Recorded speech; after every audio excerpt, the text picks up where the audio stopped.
get some sleep? What do Okay, you ma'am. say? Yeah, I'm good with that. Yeah. I'll request the chair. Come, Sanjay, here. The chair has just arrived. Okay.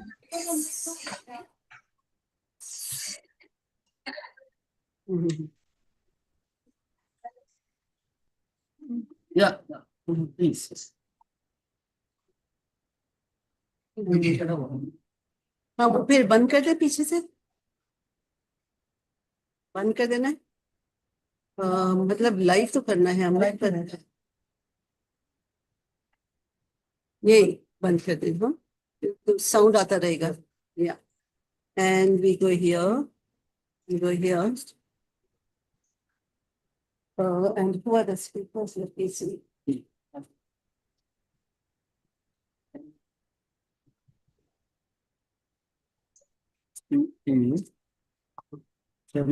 It is a name. So what we'll do is we'll have Ria first, huh? Because she is awake at 1 a.m. in the morning. Huh? Okay. So we have Ria, we have Pavlina, we have Sharif, and we have Kalpana. Huh? Okay. What we'll do is we'll do Ria first, and then you go according to the order. Okay. Right? So Ria, then Sharif, then Kalpana and Pavlina. Yeah. Okay, let me introduce you to your chairperson, Sanjay. Hello. Yes. Hello, This sir. This is Professor Sanjay Mukherjee. He'll be chairing your session. Okay. He's a professor of English from Gujarat, Rajkot. Rajkot, Yeah. Saurashtra University. He's been coming for our Melow conferences for the last few years, and he's also a member of the executive.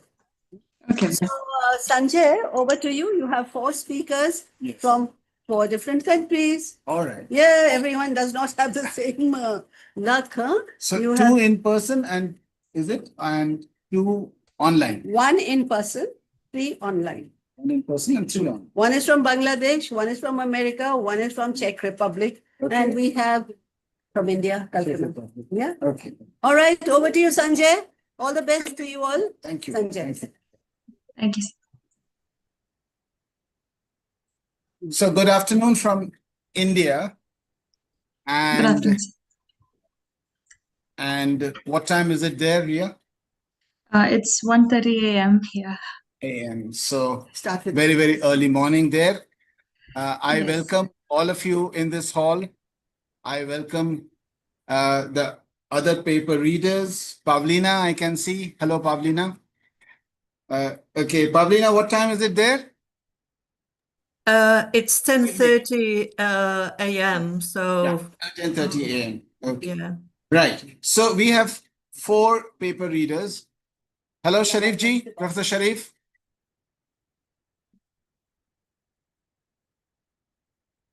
Yeah.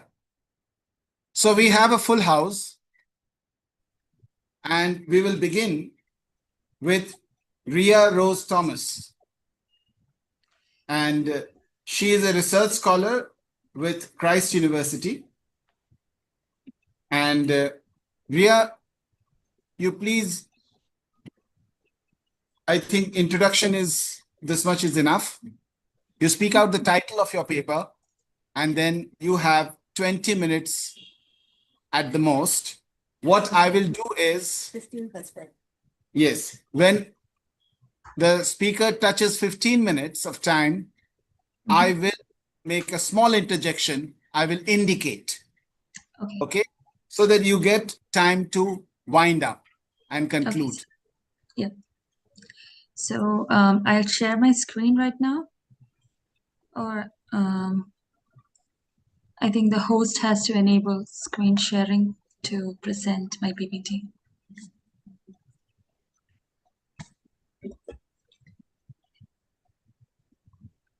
Then try now. Please try now. I'll try now.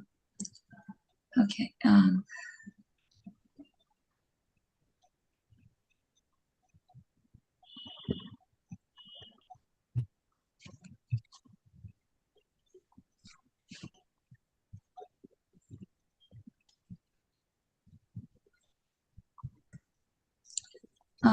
Are you able to view my presentation? Yes, now we can. Yeah, and I hope the slides are changing. Yes, dear. Yeah, okay, thank you. So I am Ria, and I am co-authoring this paper with Dr. Sharmila N from Christ University. My topic of my research is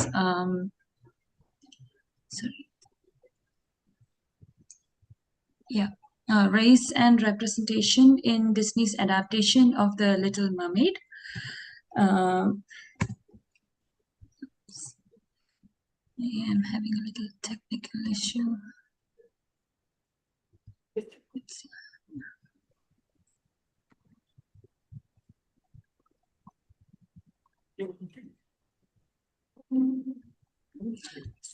Yeah, okay. So, The Little Mermaid by Disney was first animated in 1989, and it was made into there was a sequel that came out in 2000, and a prequel that came out in 2008, and the animated television series of The Little Mermaid, which it was aired from 1992 to 1994. In 2023, Disney presented its first live action remake of the Little Mermaid story, which was first written by Hans and Christian Andersen in 1837. It was Danish writing, and it was published in his second collection of fairy tales. So this text, what I'm trying to understand from this text is of how it has been transposed from a different medium, and how it has evolved from 2 centuries, that is from the 20th century and into the 21st century, and how the same production company has rewritten this tale. So the tale, which is written as adaptations using multiple medium in the coming centuries, especially by Disney, is or was called as a so-called classic in its time. But as we know about Disney and its the accusations that was made towards the production company on racism and other sexism that had been perpetrated in its productions, it is important to, I feel that it is felt that it was important to look at how this adaptation as a text had evolved, and how it is still clinging to Andersen's writing of the fairy tale, and how it has evolved in the 21st century. So there have been other recent live action adaptations by Disney, some of which are Alice in Wonderland, Cinderella, The Jungle Book, Beauty and the Beast, Aladdin, The Lion King, Mulan, Peter Pan, Peter Pan and Wendy, Snow White, Lilo and Stitch. And Disney's, as I mentioned, Disney's engagement with race and adapting tales into the visual medium is what I will be looking at in my research. So my research objectives are to understand how Disney's story, when transported to live action from the 1989 animated film, affects the narrative of The Little Mermaid, to understand the ideas of race and representation and its engagement with the adaptation, and to explore how adaptations could help promote diversity and inclusion in literature. So my research questions I was exploring in my paper are: how does Disney's Little Mermaid 2023 live action adaptation alter the narrative and themes present in the previous 1989 animated film?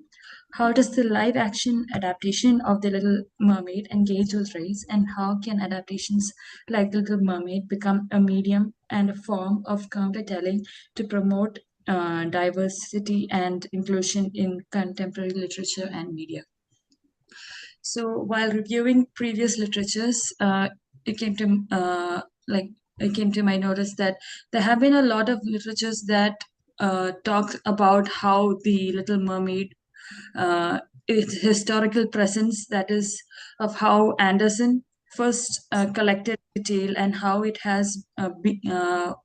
was first a tragic tale, and then it was sanitized and also appropriated for children, and also of the Grimm brothers, who again did not intend this writing for children, but it did come into the abridged or adapted fairy tales for children, and also on how these tales have been adapted from the oral narrative that had existed into the print and then now into the visual media. So Cardoso, he mentions how adaptations often occur peacefully and deliberately, but rarely conscientiously, and of how digitization and globalization impacts in this current age.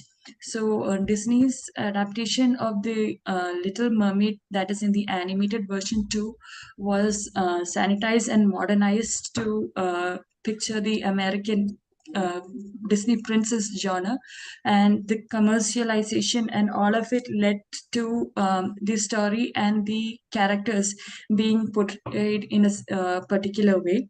So Disney films also impact young audiences, their moral reasoning, and potentially embed these values into their formative years. This is an argument that was stated by Hazana and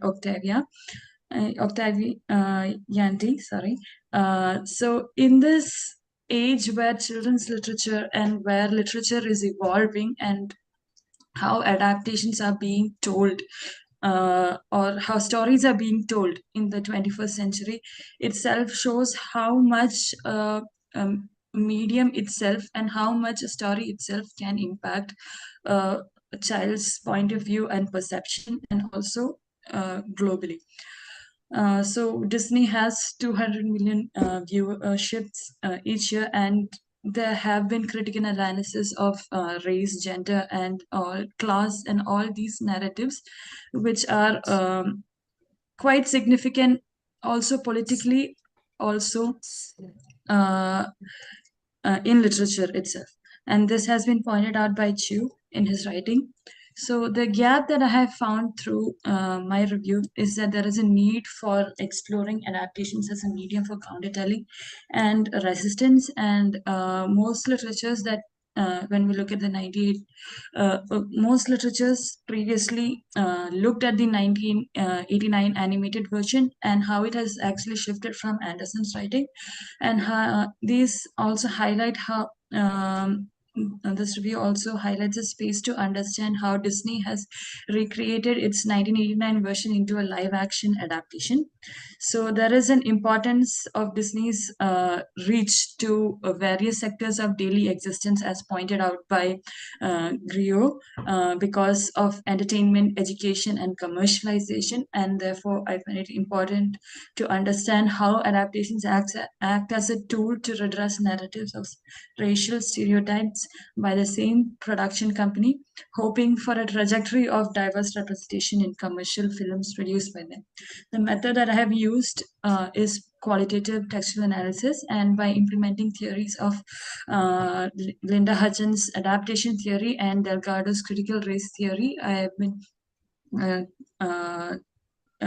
trying to analyze the film to understand the ideological shifts in the cross-culture medium interpretation of the film to the 21st century. So, as we know, Linda Hudson has, in her theory of adaptation, has she states that adaptations are not merely derivative, but they are palimpsestic, and they are unlike classical imitations. Adaptations involve creating something original from the adapted material.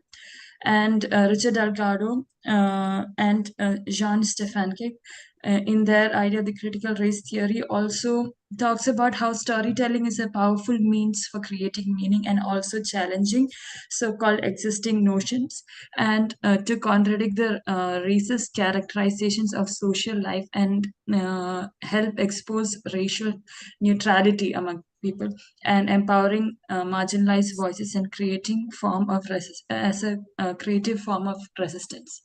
So during the analysis coming to the analysis of the text, this remake of The Little Mermaid, 2023, forgive me for the typo, has cast Haley Bailey as as Ariel. She is a Black American actress.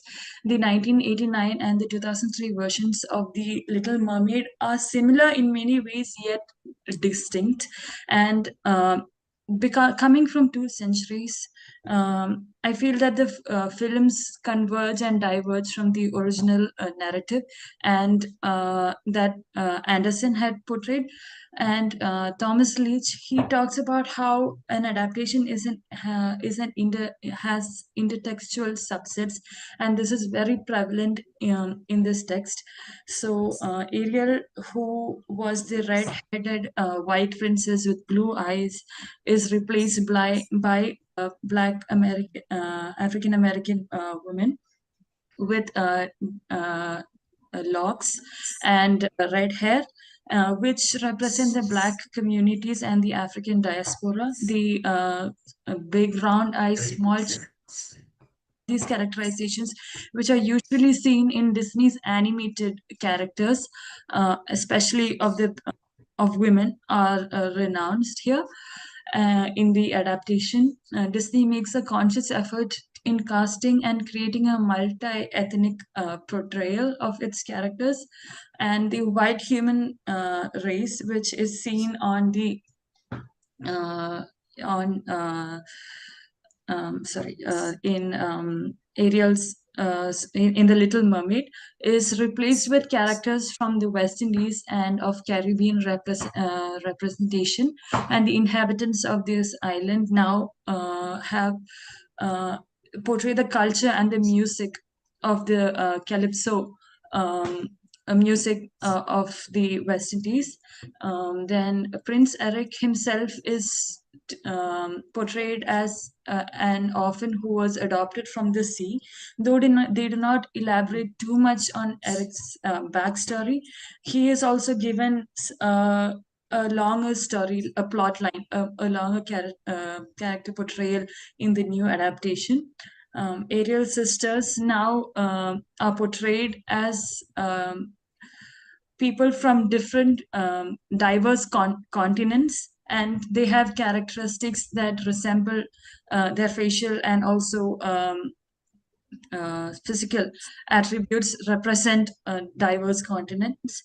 And when understanding this film through the lens of Delgado and Stefankic, this counter narrative also shows how all global citizens are included to make this text more reachable to the more contemporary audience. So Eric and Ariel's love interest is something that has changed in the 2023 movie, where Ariel does not Ariel's sole wish is just not to marry Prince Eric. They do have similar interests, and there is this compatibility between the two characters that show how they fall in love in the end. And the animated film, where the Ariel's companions, who are Scuttle, Sebastian, and Flounder, are now animated as CGI characters who can talk. So a problem that I found was that the rendering of this animation is not totally compatible to the other animations that is seen portrayal that is made in the film. Yeah. Then yes, Yeah. yes, sir. Please wind up in 2 minutes now, please. I will. So this story also, this remake also includes a Latin rap and other musical inclusions, and this story, as Delgado puts it, facilitates as a space for cultural cohesion where marginalized groups have find their voice, where renouncing majoritarian stories which have pre-existed in the fairy tale literatures. And this transformative way that the story has moved from the print to animation to the live action adaptation itself shows how technology has advanced, and along in the same path how an adapted story is moving from the print medium to the visual medium by making changes not only in the process but also in including the various ideologies of its time, and thus it creates a new narrative that emphasizes on inclusion of all races, though sanitizing and acculturating codes which are still added to them. So the idea of the damsel in distress is countered, where in the live action adaptation, Ariel finds her own voice, and she is the one who she has the agency and has the power to uh, relieve herself from the power of from the power of the witch. This gradual progression of Ariel and Eric falling in love rewrites previous classics where the protagonist and the antagonist falls in love, which was the sole purpose of the fairy tale itself. And thus this film adaptation is a form of translation from one medium to another and adding its own visual elements and introducing its own set of new challenges. So by concluding, I would like to state how through adapting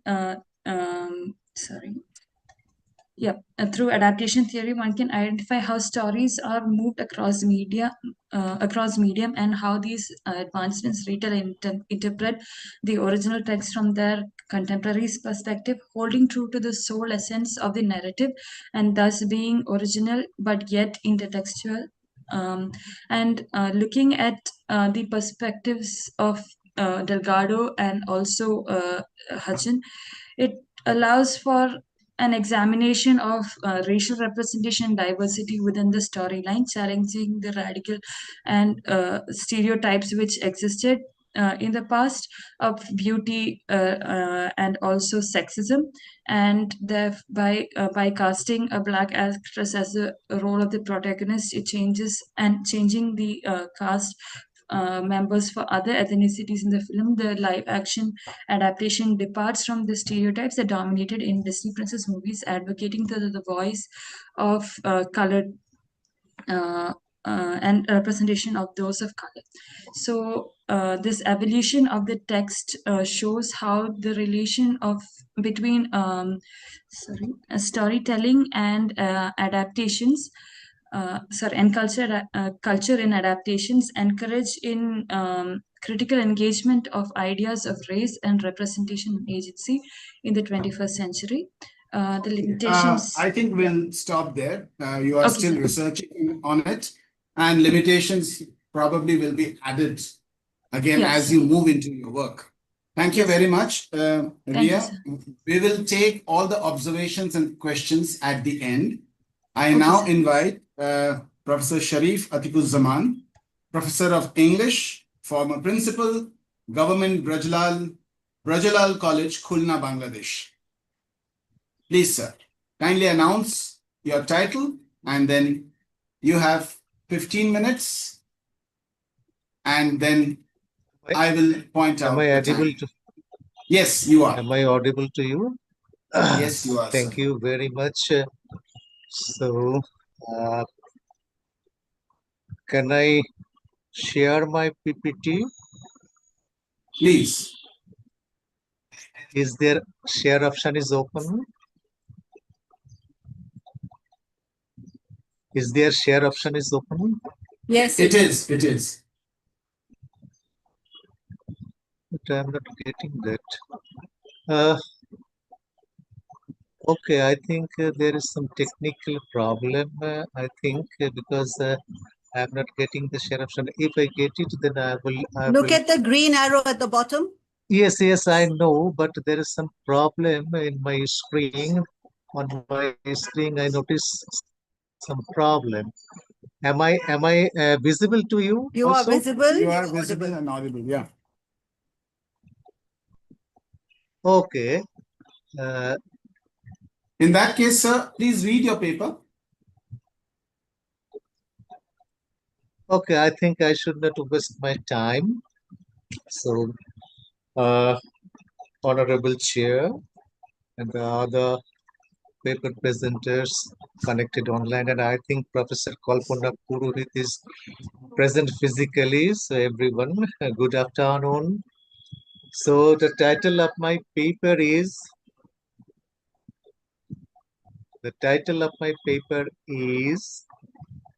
Understanding Satyajit Ray's Filmic Approach to Ibsen, a Comparative Study of Ganashatru and an Enemy of the People.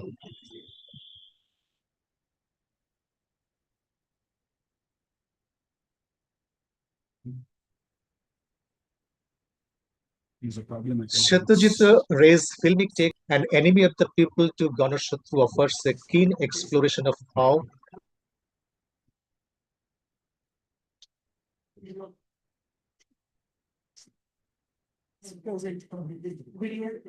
Ibsen's theme became relevant to meaning of the complex socio the Indian context. This task requires a profound understanding of the theme like truth, morality, and societal responsibility, and Ray adeptly integrates all these aspects into his adaptation. While doing so, he encounters multifaceted challenges, particularly in the delicate task of precision and the original dramatic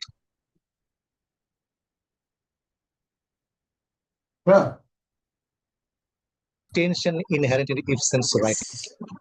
The preservation of the theme's emotional weight and philosophical depth while resonating authentically in an Indian cultural context. So, Professor Sharif, this if I may balance interrupt. maintains the tension Professor and Sharif, urgency of the order. Yes. it seems your visual, the video is getting Yes. frozen. Yes, I am. So you only Yes. You keep the audio on, so that probably that would give better bandwidth.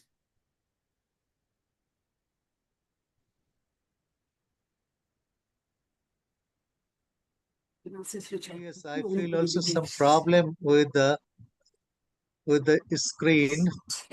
I don't know what really happened. So no problem, sir. You speak now. You read your paper. Yes.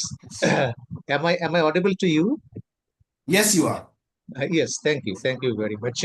The balance maintains the tension and urgency of the original drama, making the moral dilemmas relevant. Moreover, Ray artfully integrates elements of Indian culture, enriches the narrative.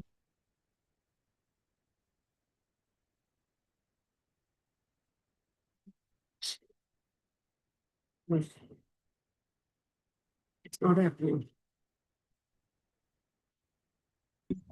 And makes the theme more adaptation is the outcome of his skills combined with the innovative technique of a storyline, which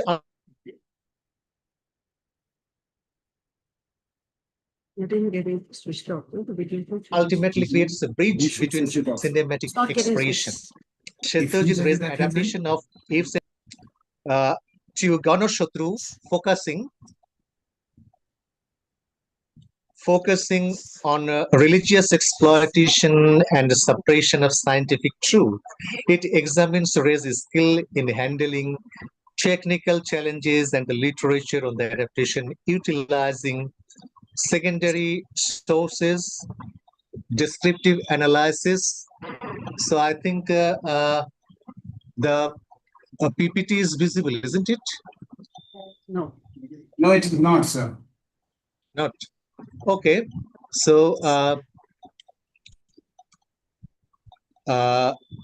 Ray skill in handling technical challenges and the literature on the adaptation, utilizing secondary sources and descriptive analysis and references to theater and film acting. The original and the adaptation. The original play by Ibsen tells the story of Dr. Yeah. Thomas Stockman, who discovers contaminated tourist baths in Norway. He warns people about danger and tragedies, prioritize economic interest over public health. The mayor uh, opposes Dr. Stockman, who initially receives support from the local newspaper editor and publisher. In Satyajit Ray's film, Dr. Ashok Gupta, a physician at a city hospital, suspects the contaminated Charanamritu, holy water of a famous temple in Chandipur, West Bengal. The temple authority denies the possibility of the epidemic and refuses to shut down the temple for repair work. Dr. Gupta writes an article for the local newspaper Jonobarta, but is thwarted by Nishith, his brother, and his allies. They prove him anti-religious and agitate the mob against him, and ultimately labeling him as the enemy of the people. The challenges in thematic adaptation. Thematic adaptation of a stage drama to a movie involves modifying the story to suit the changing time and context. In Ibsen's play, the baths in a Norwegian coastal town are contaminated with bacteria, causing public health risks. In Ray's adaptation, the story is set in West Bengal, India, where the holy water of a local temple is found contaminated. The film highlights the conflict between scientific truth and economic interest, while Ibsen's play focuses on conflict between science, economy, and religious bigotry. Ray's adaptation also changes the character cast, redefining the Doctor as the elder brother and introducing a new character named Ronan. These changes reflect different connotation of the theme, such as corruption and the abuse of institutional power. Uh, the character Ronan represents a more progressive society, while the play ends with Dr. Stockman being dismissed. His daughter Petra was also sacked from her post, and his two sons expelled from their school. When adapting a stage drama to a film, after many years, many changes are needed to fit the new time and setting. A play from 1882 in a small coastal town in Norway shifts to a fictional town in West Bengal, India in 1989. In Ibsen's original play, the paths attract tourists and boost the local economy until Dr. Stockman finds the water is contaminated due to a nearby tannery. In contrast, Ray's film adapts this idea of a temple's holy water becoming unsafe, adding a political and religious aspect relevant to India too. The adaptation alters character dynamics. The Doctor becomes the elder brother instead of the younger, highlighting his progressive traits. Some characters like Dr. Stockman's two sons and the Tannery one are removed, while a new character, Ronan, is added. The restructuring changes the story's focus from family issues to broader societal themes. In Ibsen's play, the tannery owner is significant because he represents corruption, but in Ray's version, the contamination comes from underground pipelines, making that character unnecessary. This shift emphasizes institutional corruption and aligns the narrative with Indian cultural and political realities. The adaptation process involves significant changes in languages, setting, and themes to make the story relatable to the contemporary audience. Yes, the challenge in technical adaptation. Transforming a stage drama into a film involves several technical challenges, such as converting a stage-based performance style to the movie screen format, adjusting to the limitations of setting the locations, and managing audience reaction of theater and cinema. Additionally, filmmakers encounter issues related to editing, dubbing, background music, and so on. Theater acting requires exaggerated gestures, high-pitched vocal delivery to reach the last audience, while film acting requires a more subtle and nuanced approach. Film actors need to learn how to use the camera, adjusting their performance to its perspective. Theatrical performance often utilize a limited number of sets, while movies can be pictured anywhere. What made Rai produce a film like Ganashatru? It is a drama on the screen, as it is mainly in an indoor film. It was shoot in three main indoor settings: Dr. Ashok Gupta's home, the editor's office of Janavartha, and the hall room of Natmantri. The two consecutive heart attacks of Satyajit Ray in 1983 and 1984 seriously impacted his health and prevented him from working for 5 years. Even after his recovery, he was not able to work on location, and the shooting of Ganashatru was largely confined to these interior sets. Despite the limited indoor settings, it plays a significant role in the film's visual storytelling. The framing and character positioning successfully convey the narrative of the story, while it might be regarded as a limitation to rely only on indoor settings. It can be viewed as an opportunity for better character interactions.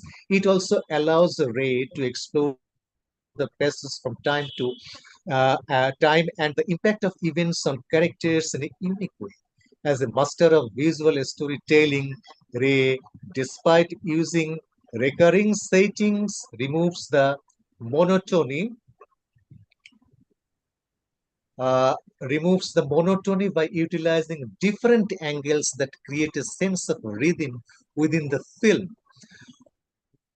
As for the film's style, Ray says that although Ganashatru is restricted to the studio, it will not be any way theatrical. It is ultimately the chamber piece. So we are dealing with words, and words, but of course we are using the camera as intelligently as possible, he told to Malcolm in an interview.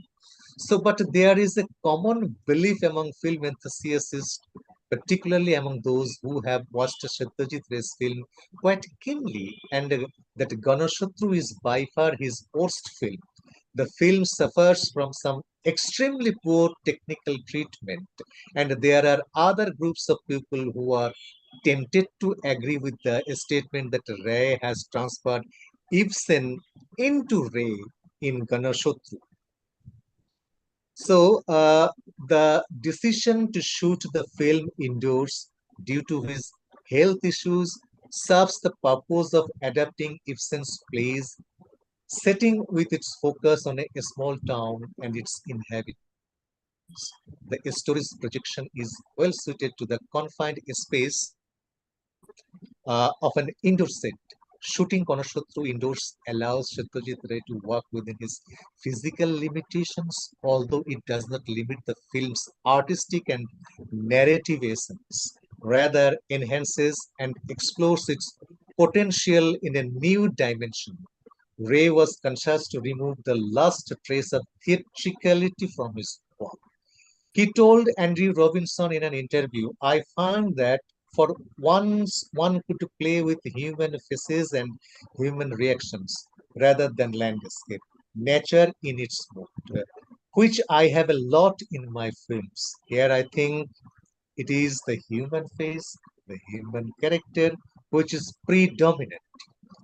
So I am almost finished. Now I'll come to the conclusion.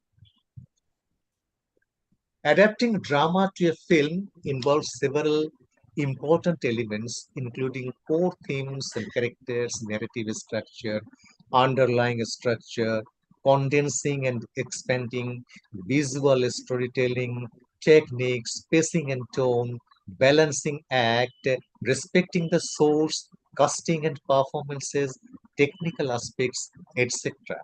And Ray accurately identifies the central message and emotional core of the drama and carefully selects the elements essential for the film adaptation. He recognizes the emotional undercurrent despite changing some plot details. A piece of literature requires significant condensing and expanding to fit the film's length and match the visual narrative. Translating dialogue and actions into visual storytelling and using camera angles to convey emotion, Ray has successfully done the task. While some changes were inevitable, Ray's adaptation remained true to the spirit of the original drama. Casting actors who can embody the characters convincingly is crucial for bringing a story to life. And Soumitra Chatterjee, Dipankar Der, Ruma Guha Thakurata, Mamata Shankar, Dhritiman Chatterjee, Shubhendu Chatterjee, and Manoj Mitra definitely perform as per the demands of the roles. Cinematography, editing, sound, background music, everything creates a cinematic experience. Overall, Ganashatru is a significant cinematic work of art that effectively adapts Ibsen's play while offering a powerful commentary on Indian society. Thank you. Thank you very much. I am Thank you. sorry I could not display the slides due to technical limitations or a Wi-Fi connection or anything else. I don't know. Thank you. Thank you very much. Thank you, Professor Atikuzzaman. Please then be on the line when we have the discussion Yes. on your paper. Yeah. I now invite Professor Kalpana Purohit, former head, Department of English, Jain Narayan Vyas University, Jodhpur, for her paper. Please, ma'am.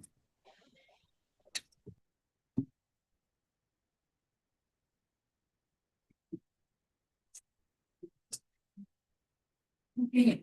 Good afternoon. Technical, where's the technical? I think this is hello. I think. Am I on? Yeah.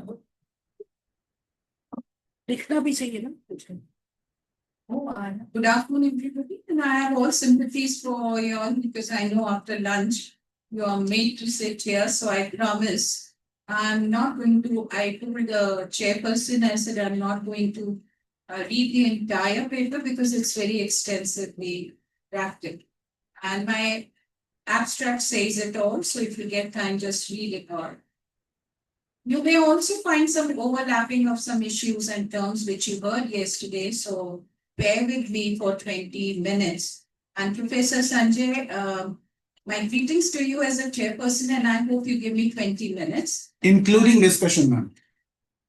Thank you. All right, what I'll do is I'll just give you a brief of the paper and give me a smile because even I've started feeling sleepy.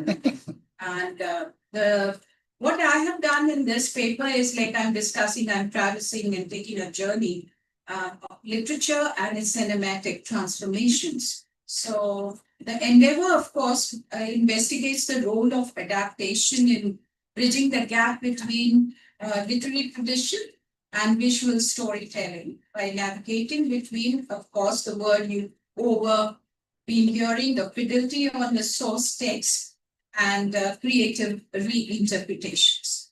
So literature to film adaptation has, of course, we all know, has been a prominent mode of storytelling.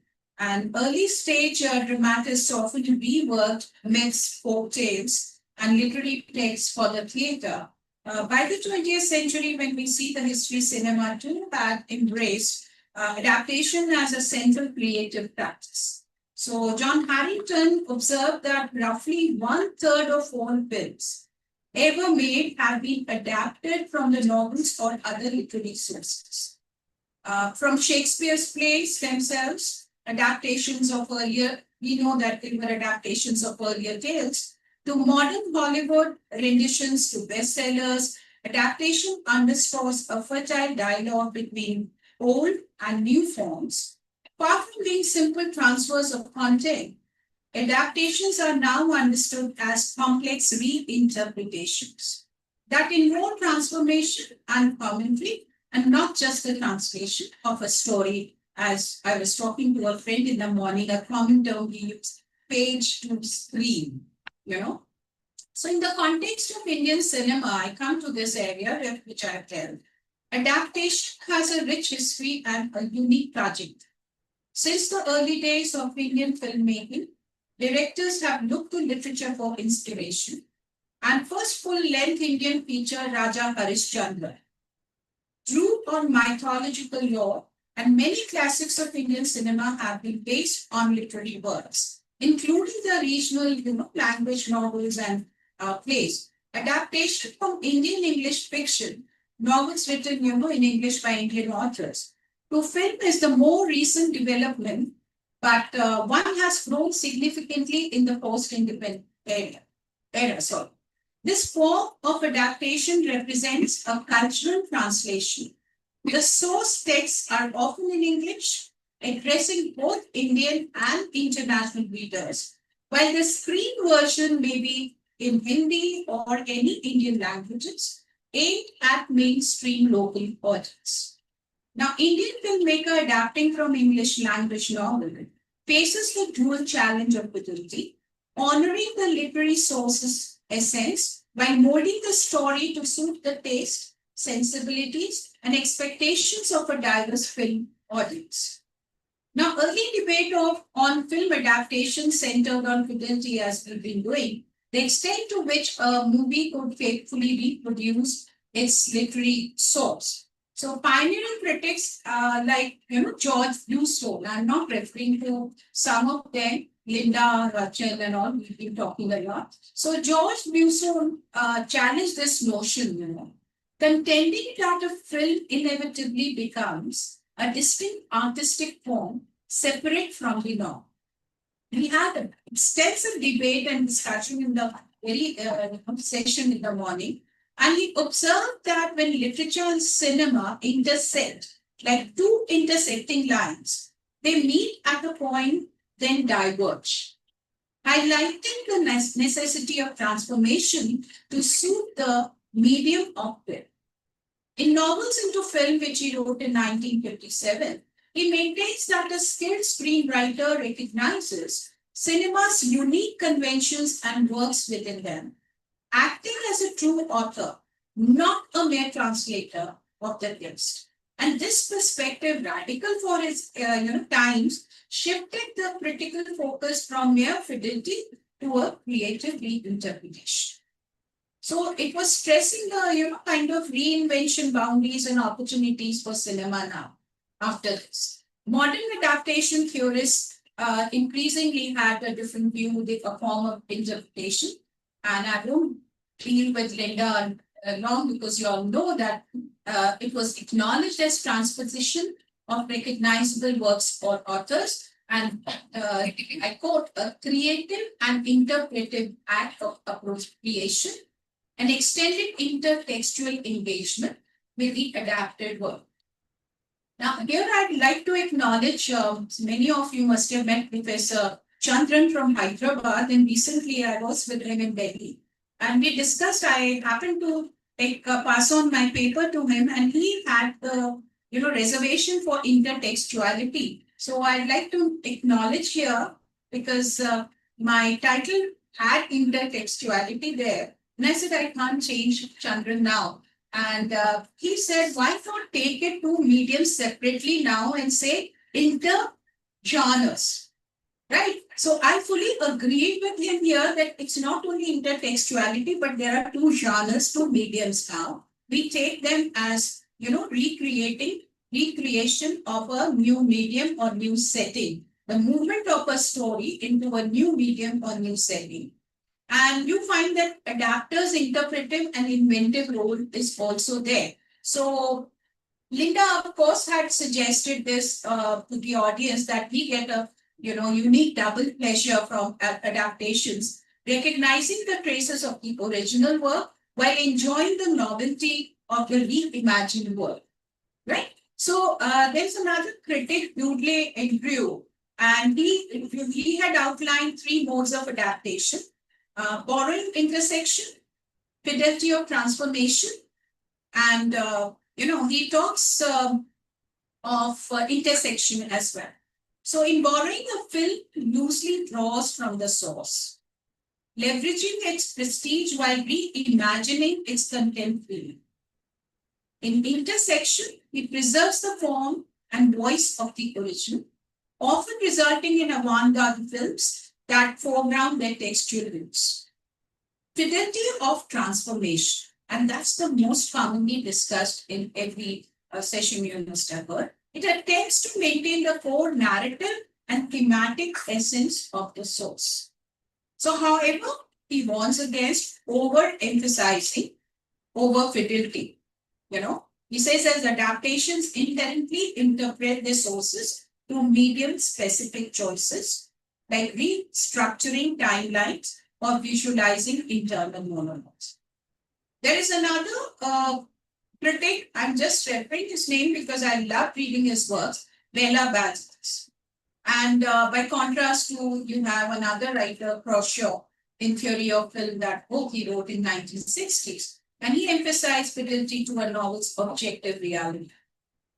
He praised adaptations like Steinbeck's Grape of Wrath, but dismissed their attempt to the introspective novels as Camus' Stranger, because he thought that it was a failure if you put it in a surreal, imaginary kind of translation. So theoretical, I've discussed, there are 7 theories, but I'm just giving you the consensus of this theoretical consensus that the adaptation is a conversation between media, authors, and audience. So it is not a mere reproduction of a literary text. It is an act of interpretation from the point of view of adapter's vision.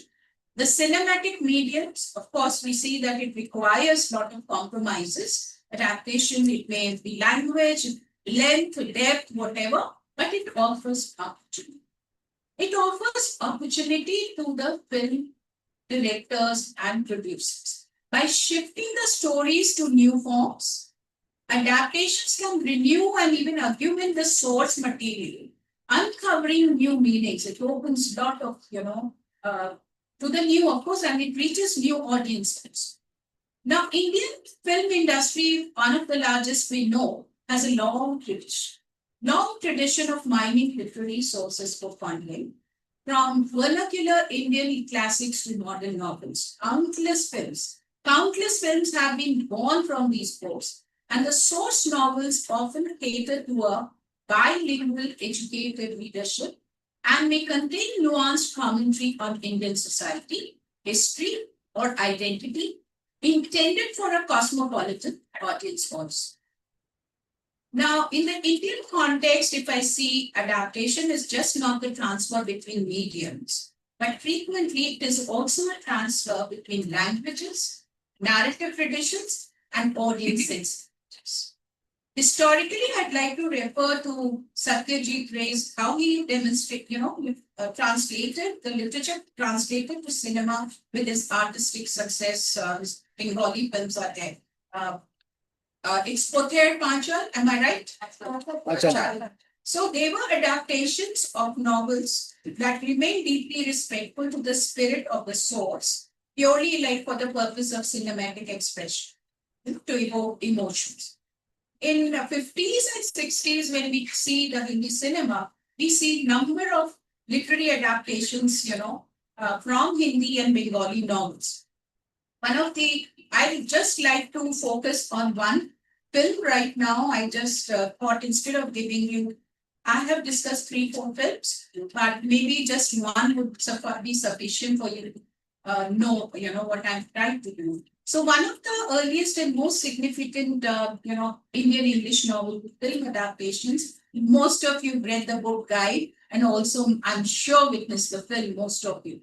So it's Indian audience in 20th century was accustomed to certain kind of melodramatic and musical style of storytelling on screen. So adapters frequently took liberties, align a novel's plot with cinematic conventions, maybe inserting comic relief or creating happy endings and ensuring moral clarity by punishing the wrongdoers at the end.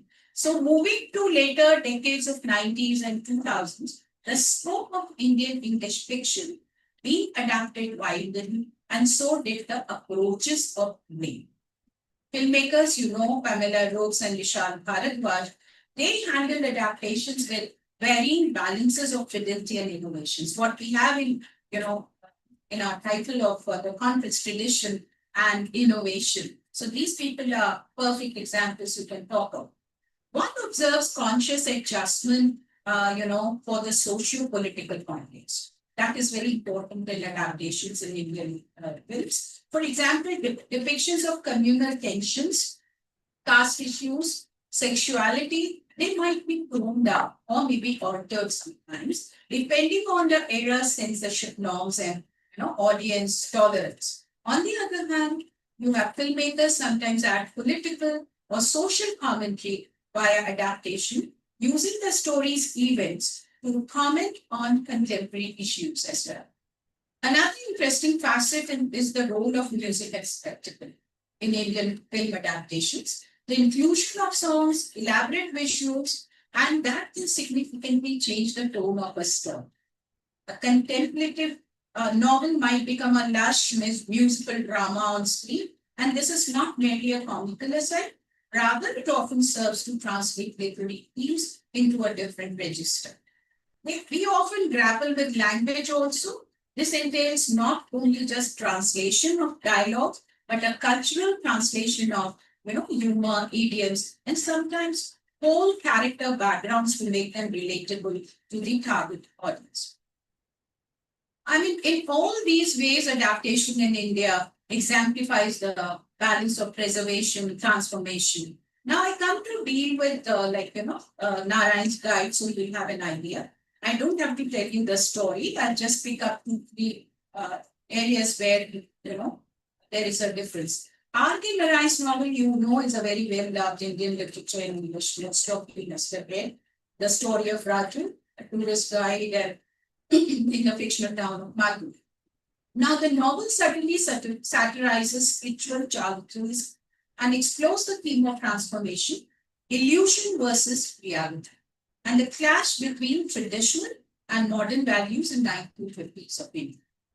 The film Guide, we know that was directed by Vijay Anand and starring Dev Anand and Vanida Rahman. Beautiful film. The youngsters who have not watched, please go home and watch.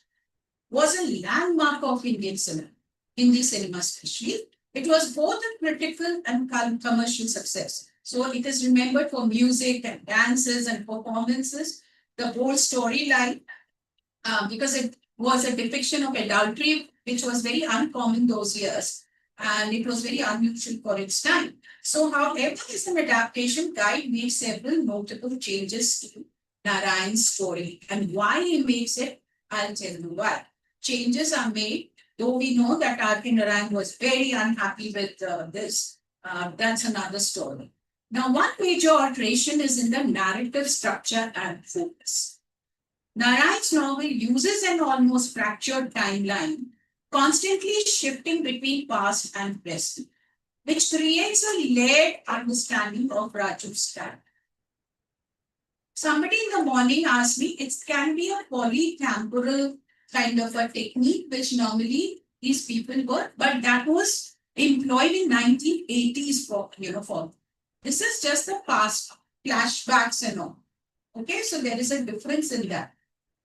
Shifting between past and present, and it creates a layered understanding of Raju's character, shifting from past to present. The film, while it does start in the middle means where Raju is released from the jail, akin to the novel's opening scenario. That's the difference. Moves in a more linear and streamlined fashion thereon. So through flashbacks, it tells Raju's past in one most continuous flow, rather than novel's frequent back and forth charts.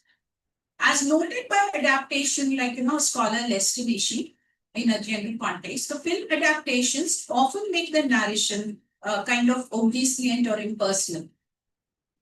Even if the novel's narration was more complex, because the camera's point of view tends to be objective.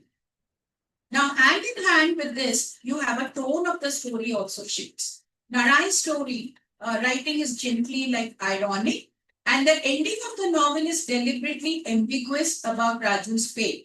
Whether the miracle of rain occurs and what happens. But the film, by contrast, ends on a deciding, kind of a tragic note, also spiritual. Raju dies at the moment rains finally breaks the ground, cementing him as almost a martyr, true holy man in the eyes of the villagers.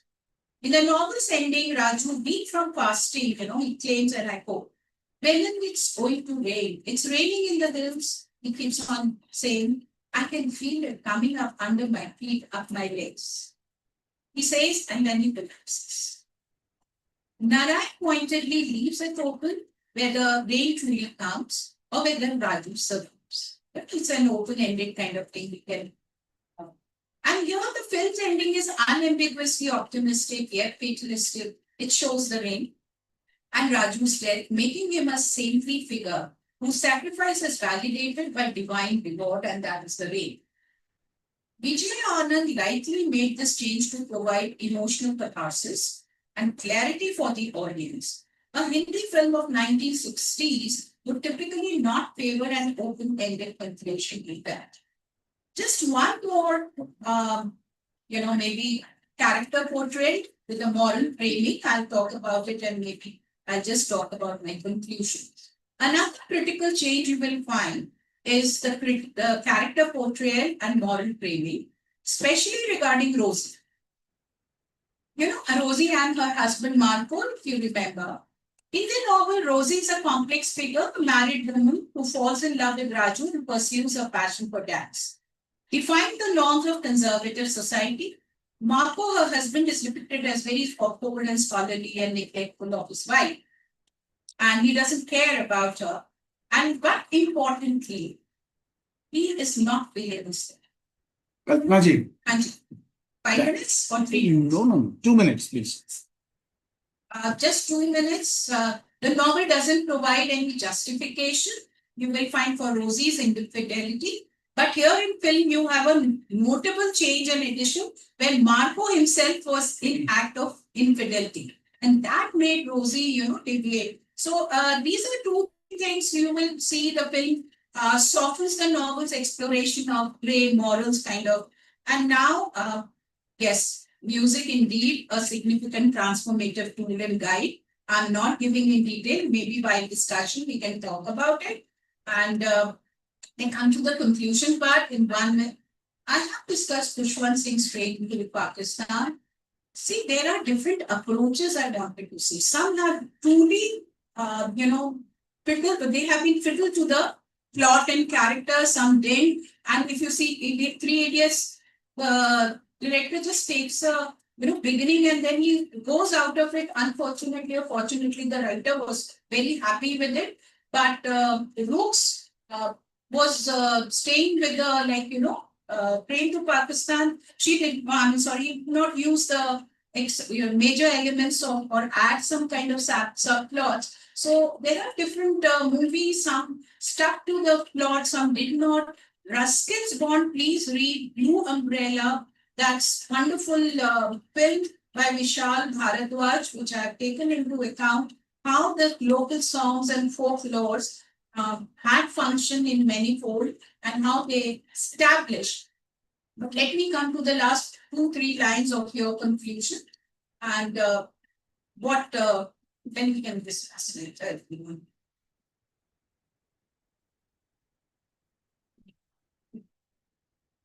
Okay.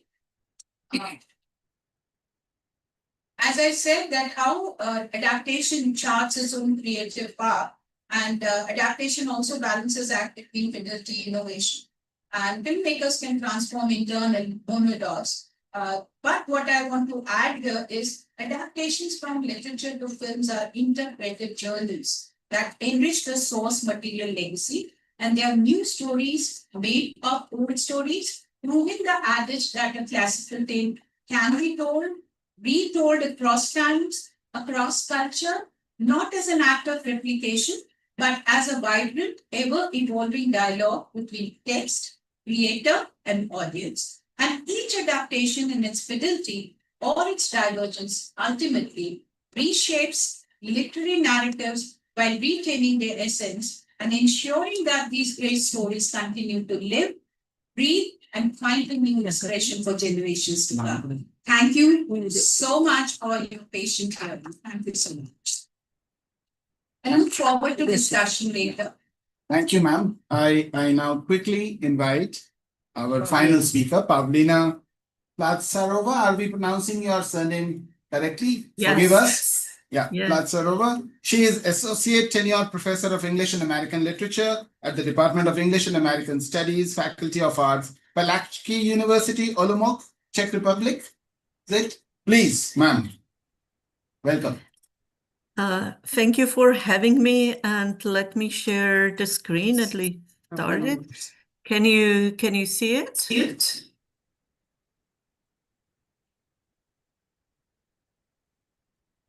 Hopefully, Yes, we can. Yeah. Okay.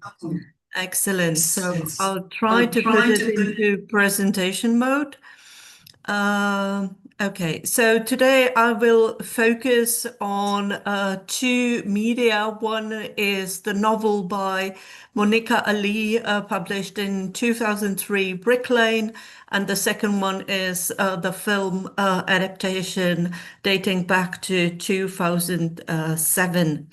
Monica Ali is a well-established ethnic writer or writer of ethnic origin in Britain, and this particular book has caused some controversies. What I wish to do is to look at those two through the prism of space, gender, and diasporic subjectivity in order to answer the following research questions. How do the novel and film produce spatial and social meaning? How does reception illuminate politics of representation? And how does adaptation act as cultural mediation? In order to do so, I constructed a theoretical framework around three main sources. The first one being Henri Lefebvre's The Production of Space. The second, Edward Soja's Third Space. And last but not least, the so much quoted source of Linda Hutcheon adaptation theory. Why have I chosen Henri Lefebvre's concept of space?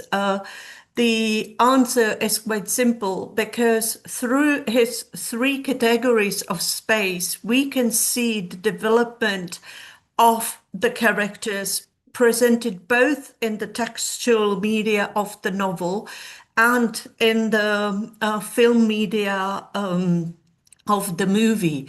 However, what is quite interesting is that whereas the novel focuses more on the perceived space, to use Lefebvre's terminology, which is the physical and sensory experience of space, the film shifts its focus to the conceived space, the space of knowledge, the planning, the representation.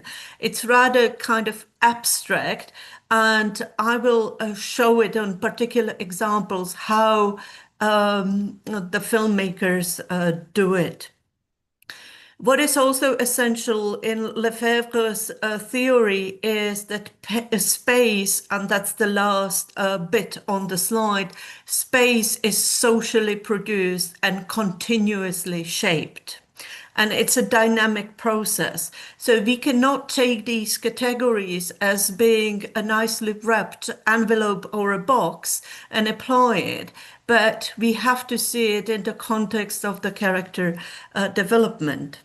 What is even more helpful is Soja's concept of the third place, which is hybrid and inclusive, and it contains cultural, social, symbolic, and last but not least, emotional dimensions.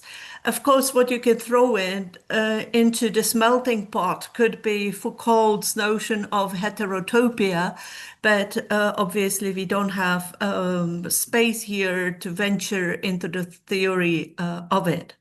So let me apply it to the novel first. For those of you who are not familiar with the plot, in a nutshell, it's a story about a Bangladeshi woman, young woman of 20 years of age, approximately, Nazneen, who ends up in an arranged marriage, and she has to travel from Bangladesh to Britain to the part of London that has very rich ethnic history, because in the course of the centuries, it was occupied by French Huguenots. Then the Ashkenazi Jews arrived, and then Muslims. So the same building actually served as the prayer room for the Huguenots. Then it was a synagogue, and now it's a mosque. Nazneen ends up in an environment that is completely foreign to her. And therefore, we have a fourfold adaptation here. One, it's the adaptation to the new country. It's an adaptation to the language, because when she arrives, all that she knows of English are two phrases, good morning and thank you.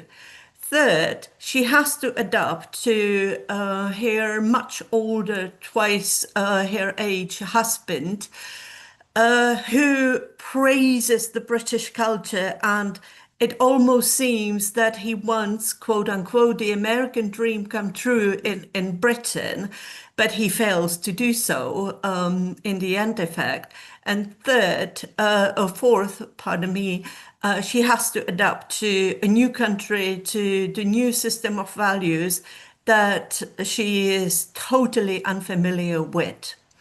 What Ali does very skillfully is she adopts several narrative strategies that the British readers would be well acquainted with. For example, having the tradition of Jane Austen's writing, she throws in the epistolary elements when Nazneen corresponds quite frequently with her sister, who stayed back in Bangladesh, Hasina. And that creates the transnational space, back and forth, moving between the familiar and the unfamiliar, between the domestic and the public. Yet, within the British quite hostile environment, Nazneen has to deal with the patriarchal control as well. And therefore, she very often succumbs to put up with that situation, to interior monologue, almost in the modernistic sense of the word. And it expresses her subjectivity and her quote unquote growing up, her adaptation to the new environment, to the new situation, to her growing identity and the negotiations of her identity.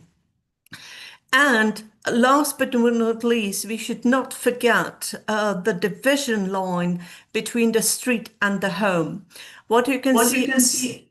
Yes? No, it's all right. Please continue. Okay, what you can see at the bottom of the slide, the second picture from the left is the housing estate that is so prototypical for the low classes of the British society, of their tenements, if you wish.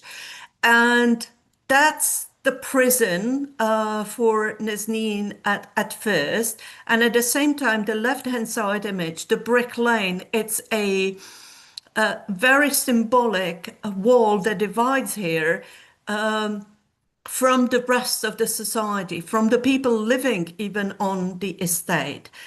And she does not dare at first to go out on her own. Actually, her husband prohibits her to go out on her own. And that's why in the column set of pictures on the top, you see her gazing, and that's very skillfully in almost Victorian lengthy manner described in the novel, how she looks through the window, the curtains being drawn. She never opens the door. And because she's very unhappy, she resorts to her memories of Bangladesh, which is the top two images on the bottom of the picture. Yet, as she grows more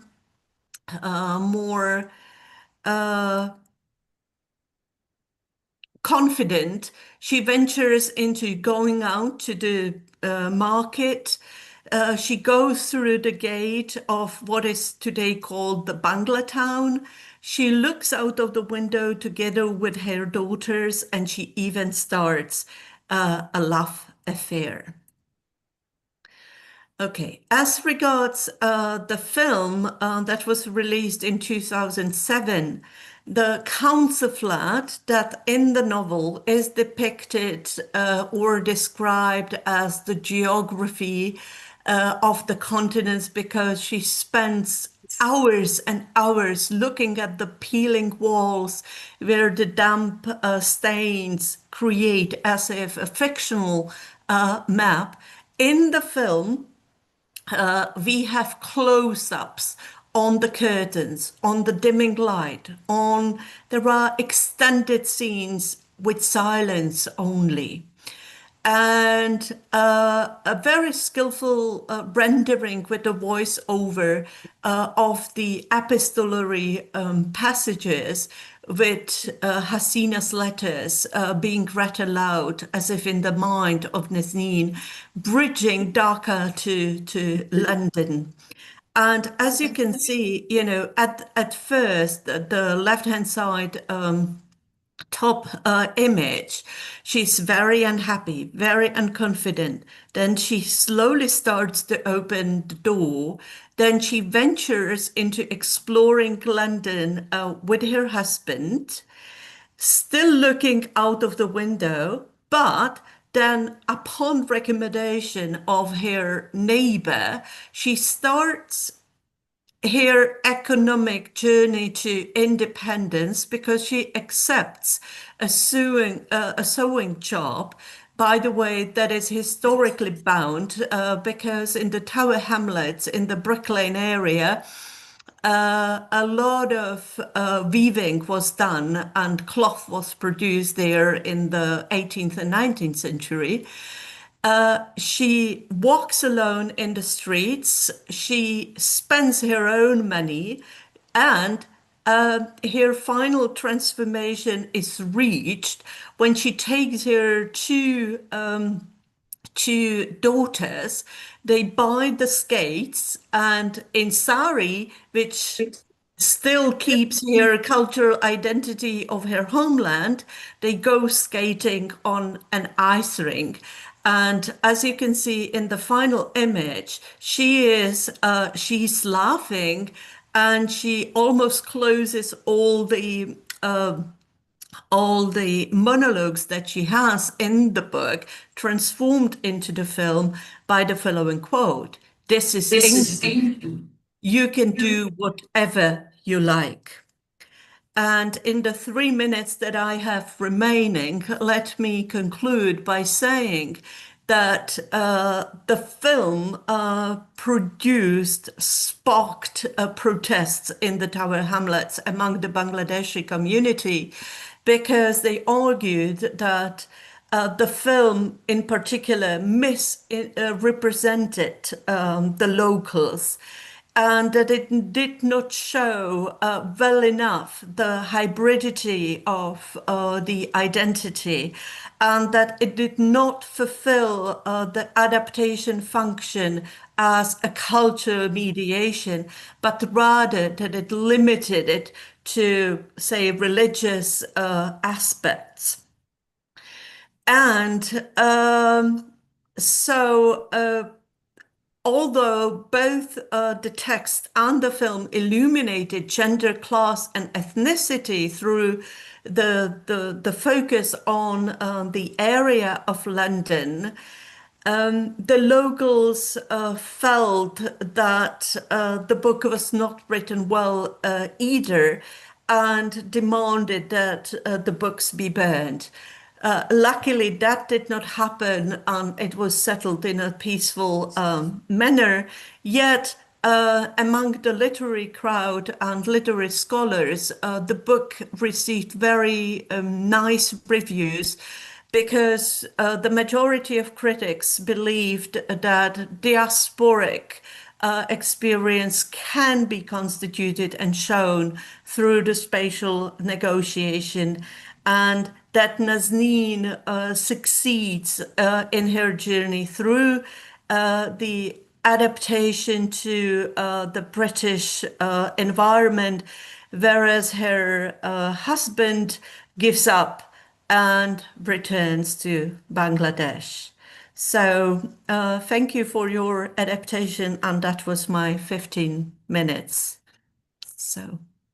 Thank you very much. You have really kept to time. It was a very precise paper, and yet you were able to bring out all its layers. Thank you very much indeed. So we have had 4 papers. The common factor being that there are the films which are after a text. We have been discussing about originality, fidelity. Here we have a situation where all the 4 films are at least text dependent. So we also have, a new way of looking at it. Text independent films. Can there be text independent films? What is the pretext of a film? And text dependent films, a text, a screenplay of it, and a film. And with these opening remarks to all 4 paper readers, I invite observations, comments, and questions from all of you. Yes, please.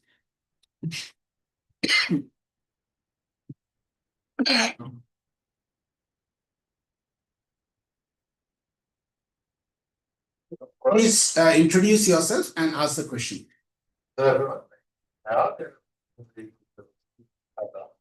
My question is first presenter, I think Ria. Ria.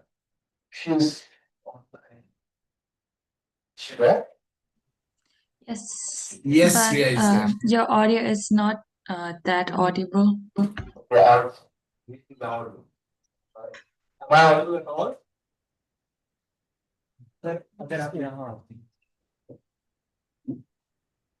Ria, hold on for a minute, please. Yes, yes.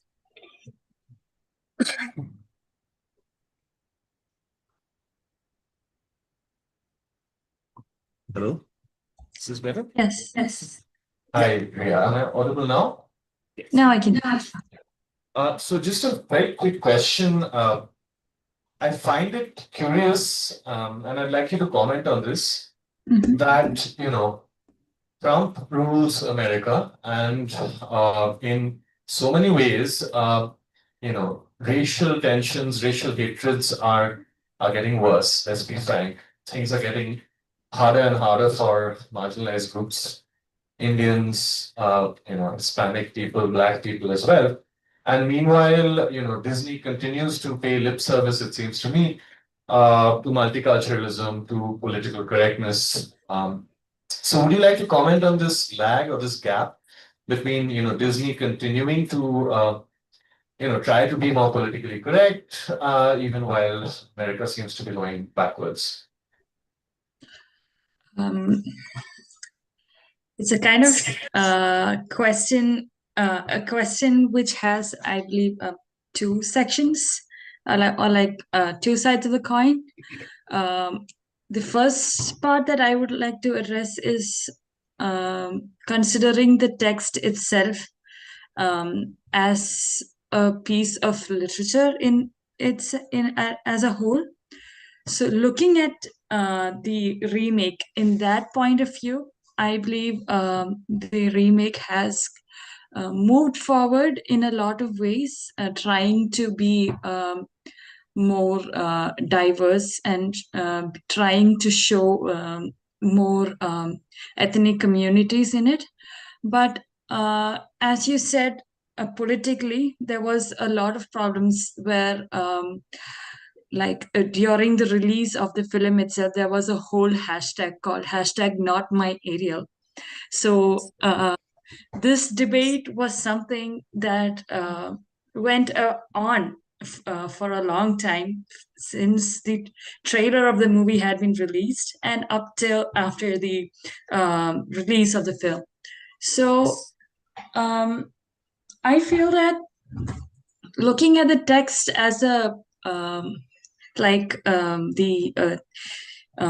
theorist like Linda Hutton and the other adaptation theorists put forward, that the text itself has an essence of its own, which tries to foreshadow or tries to mirror the ideological shifts or transitioning that is happening in the society. But looking at it within the boundaries of the text itself, there are a lot of inconsistencies that you can see. Like, is the text historically accurate? Does it really represent all of these ethnicities as a whole? Or does it really try to embed different racial ethnicities instead of just pasting people of different colors into the film itself? So looking at it in that point of view, it is a text that I feel is trying to push the boundaries of what a fairy tale has been commercialized by the production company Disney itself. That is what I mean by that is that Disney has commercialized a lot of fairy tales, and animated it, and then they are trying to reproduce the literatures that they have already done through their live action remakes. So during this period, they are moving to accommodate the values of the society, and also the global values that are present in the viewership, or the global viewership that is seen in the people around.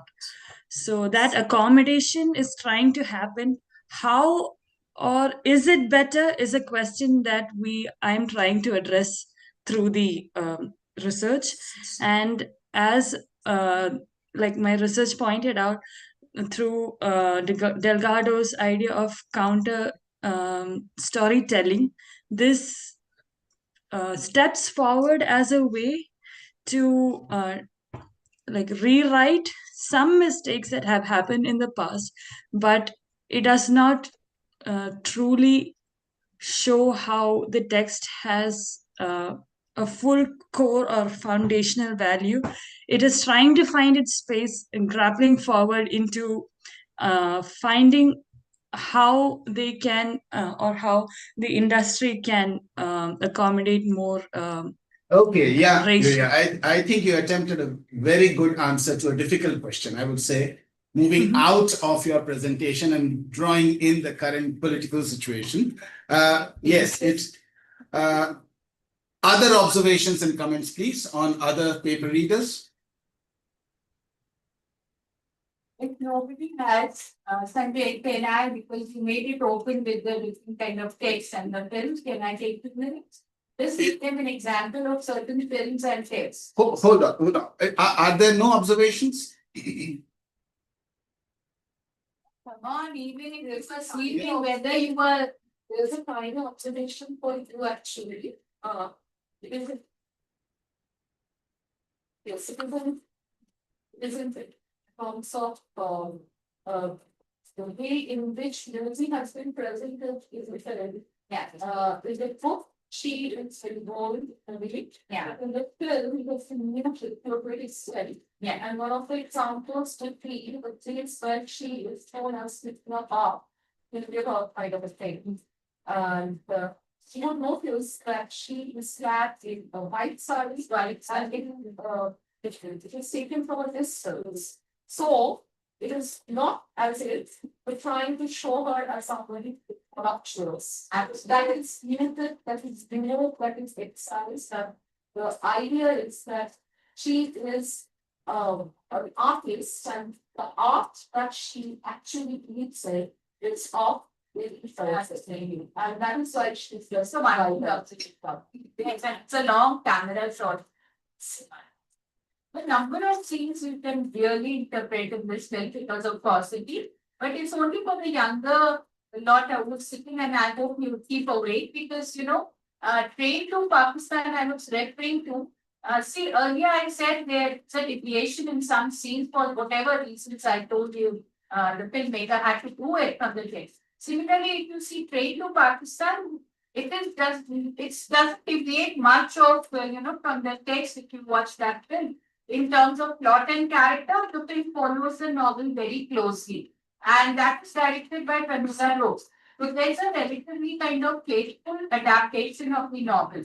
And, because you could say the theme of that novel was very, dangerous as Parag put question to her. So, I think that from the point of view of character or structure narrative, Rook's actually adaptation you will find known for or noted for balancing the portrait of the violence. And that was important because, the kind of times and context. So sometimes you have to stay faithful. Sometimes you can afford to be deviated. And even Brooks did not add any external kind of, external subplots to the novel. Right? So this was where the core themes of communal harmony had to be dealt with very this thing. Another I said about children's story, Ruskin, what to state one. 1 minute. Yeah. So children's novella actually it is reimagined in the Blue Umbrella.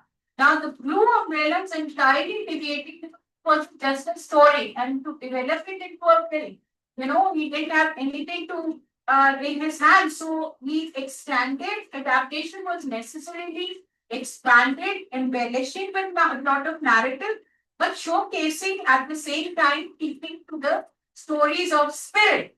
So what I wanted to give you examples are because see different approaches can be employed by these writers to amplify the story element and all.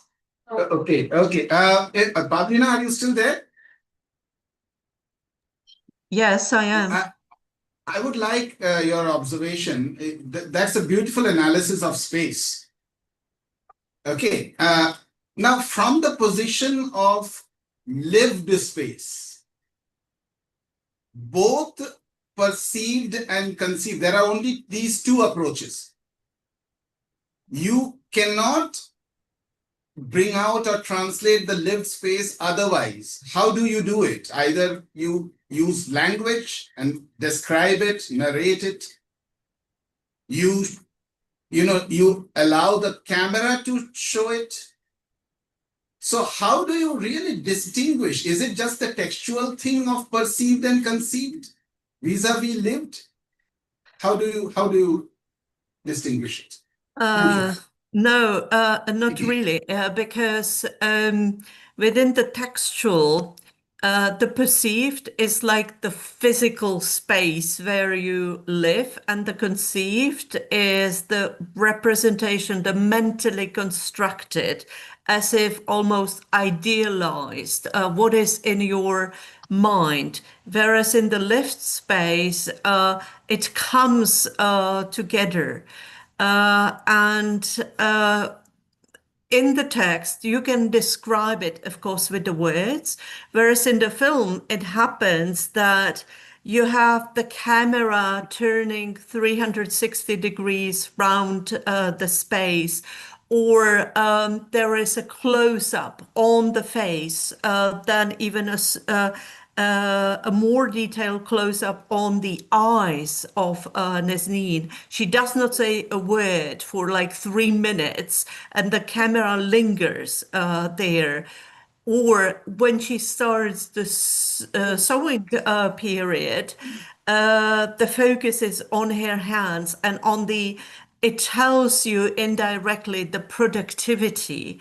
And that is sharply contrasted with the myriads of words that Chanu, her husband, produces.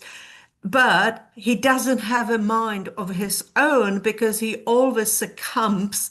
And that's a point that all the speakers here have addressed here, the intertextuality. Because Chanu succumbs to quoting Shakespeare as authority. And in the novel, it does not say Shakespeare, Hamlet, Act 3. Whereas in the film, he makes it very precise what he quotes from and hopes that he will be seen as the king of the situation, as an educated man, but he fails. Thank you. So Thank you the very much. space Yeah. becomes very tight for him, and in the end, he cannot stand it and abandons it and leaves to the space that he knows best, that is Bangladesh. Yeah. Thank you, Pavlina. We'll have to take a pause now. I mean, discussions will never end. I think these 4 different papers presented make us think about adaptation into films and technical, thematic, ideological, or political, and all these aspects that make one person adapt from one medium into another, and the entire reception of it. Burning of the book, for example, or which was anyway, it didn't happen finally, thankfully, prevented.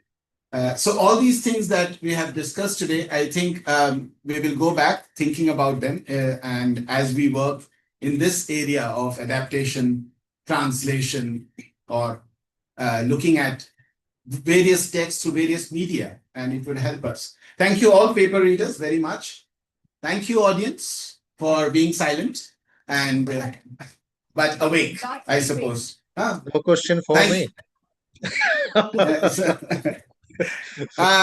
Hello. No question for me. Yeah, is there? I was thinking. Okay, sir, if you can quickly. Your paper dealt with speaking truth to power.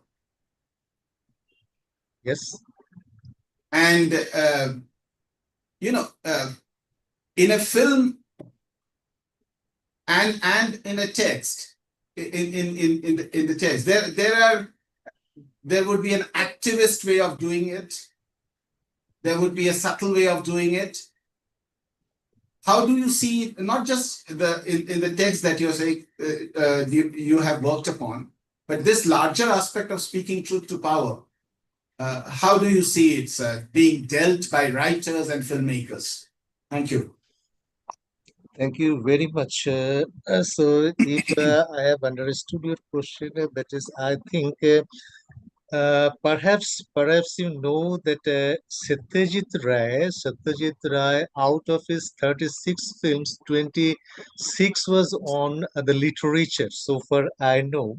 So he made films on Vibhuti Bhushan, Rabindranath Tagore, Sunil Ganguly, and finally, when he was not able to shoot outside, he thought in a different way how to make film, because the creative gene in him was still alive, and in spite of his physical infirmities, or whatever you say, the limitations, not infirmities, limitations, he decided to make a film. And in fact, at that time, he thought in that way that if he can select a stage drama to a film, so it was also an experimentation for him also. And you know, another film also, Shakha Poshakha, was made in that way. So when he was unable to do shooting in outside, certainly he had to think in a different way. And in fact,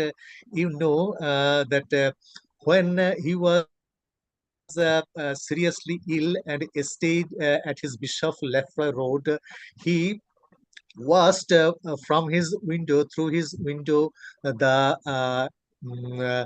foundation of a temple by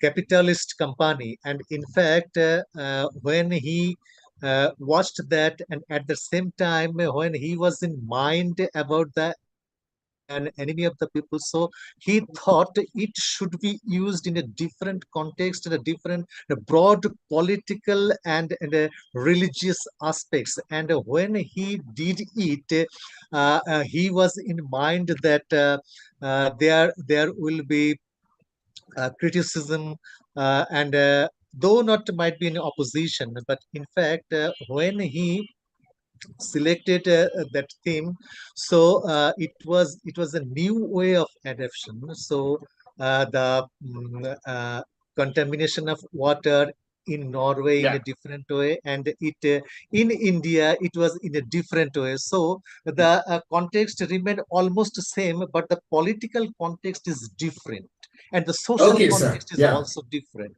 Yeah. So Thank you, Professor. am I Thank you, clear Professor to you? Atiku Zaman. Yeah, yeah. Thank Yes. you. Thank you so much. Thank you, everyone, all the paper readers. Thank you indeed. And the audience, please. Let us break for tea. Thank you. Thanks. Thank you. Thank you very much. For the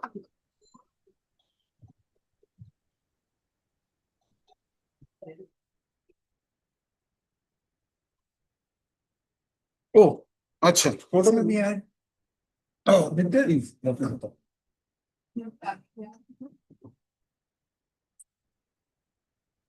yep screen works Thank